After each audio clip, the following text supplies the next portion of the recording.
టైంకి ఇంట్లో దోశ పిండి ఇడ్లీ పిండి లేనప్పుడు ఇలా చిటికెలో బ్రేక్ఫాస్ట్ చేయండి, చాలా బాగుంటుంది అండ్ అప్పటికప్పుడు నిమిషాల్లో అయిపోతుంది ఈ బ్రేక్ఫాస్ట్ అయితే. ముందుగా అయితే చట్నీ కోసం స్టవ్ ఆన్ చేసి ప్యాన్ పెట్టుకొని ఆయిల్ వేసుకొని కొన్ని పచ్చిమిర్చి, ఒక 3-4 టొమాటోల్ని కట్ చేసుకొని వేసుకొని ఆయిల్లో మగ్గించుకోవాలి.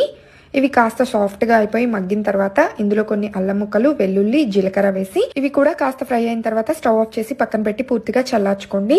ఇవి చల్లారేలోపు బన్ దోశల కోసం పిండి ప్రిపేర్ చేసుకుందాము. మిక్సీ జార్ తీసుకొని అందులోకి 1 కప్పు బొంబాయి రవ్వ అంటే ఉప్మా రవ్వ తీసుకోండి.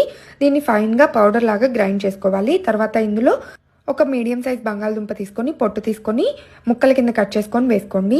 ఉడకపెట్టింది అవసరం లేదు, పచ్చి బంగాళదుంపే తీసుకోవచ్చు. 1 కప్పు బొంబాయి రవ్వ తీసుకుంటే 1 బంగాళదుంప సరిపోతుంది. తర్వాత 1 కప్పు వాటర్ వేసుకొని మొత్తాన్ని ఫైన్ గా దోశ పిండిలాగా గ్రైండ్ చేసుకొని ఇందులో రుచికి తగ్గట్లుగా ఉప్పు వేసుకొని కలుపుకొని పక్కన పెట్టుకోండి. ఈ లోపు మనకి ముందుగా ఫ్రై చేసుకున్న పచ్చిమిర్చి, టొమాటో ముక్కలు కూడా చల్లారిపోయాయి. వీటిని ఒక మిక్సీ జార్లోకి తీసుకొని రుచికి తగ్గట్లుగా ఉప్పు, 1 అర స్పూన్ దాకా చింతపండు, కొన్ని పల్లీలు వేసుకొని కాస్త కచ్చా పచ్చగా గ్రైండ్ చేసుకోండి, వాటర్ వేయకుండా. ఈ గ్రైండ్ చేసుకున్న చట్నీని ఒక బౌల్లోకి తీసుకుంటే టిఫిన్లోకి చట్నీ రెడీ అయిపోతుంది.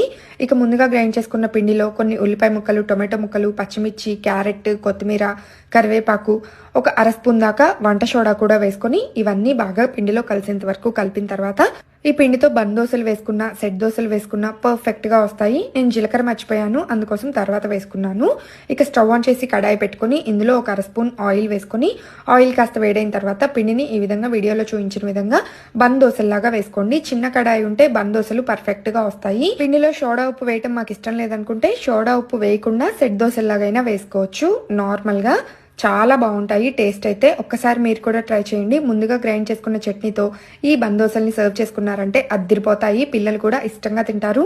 చాలా సాఫ్ట్గా టేస్టీగా ఉంటాయి. ఒక్కసారి మీరు కూడా ట్రై చేసి చూడండి. ఇంట్లో ఏదైనా సమస్యతో బాధపడుతూ జాతకం చెప్పించుకోవాలంటే శ్రీ పోలేరమ్మ తల్లి దివ్య ఆశీస్సులతో చాలా చక్కగా లక్ష్మీనారాయణ గారు జాతకం చెప్తున్నారు. లేదా